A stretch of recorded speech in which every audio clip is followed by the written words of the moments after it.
آپ کو لگ رہا ہے اپنی کم ذہن کے ساتھ، اپنی کم علمی کی وجہ سے آپ کو لگ رہا ہے کہ سولوشن نہیں ہے، لیکن خدا کی قسم سولوشن ہے.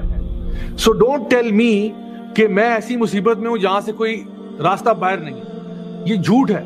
ہر مصیبت سے باہر راستہ ہے. اللہ نے کہہ دیا، اللہ کی بات حق اور سچ ہے. ٹھیک ہے، تو پہلی بات یہ.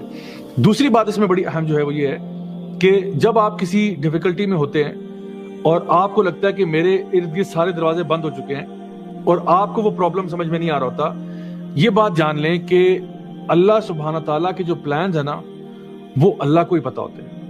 اللہ آپ کو کیسے یہاں سے باہر نکالے گا وہ اللہ کو پتا ہے. اچھا، یہ جو پرابلم جس میں سے آپ گزرے ہیں، اس پرابلم سے آپ کیا لیسن سیکھیں گے وہ اللہ کو پتا ہے.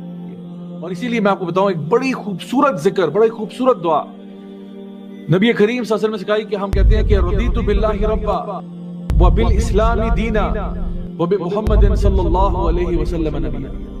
میں راضی ہوں اللہ میرا رب ہے، میں راضی ہوں اسلام میرا دین ہے، میں راضی ہوں کہ نبی کریم صلی اللہ علیہ وسلم میرے نبی ہیں، میرے رول ماڈل ہیں. جو شخص دن میں یہ 3 دفعہ کہتا ہے، صبح کے ٹائم، 3 دفعہ شام کے ٹائم، تو اللہ تعالیٰ، یعنی حدیث میں آتا ہے اللہ تعالیٰ اس کو راضی کر دے گا. جس نے یہ کہا نا کہ میں اللہ سے راضی ہوں، اللہ اس کو راضی کر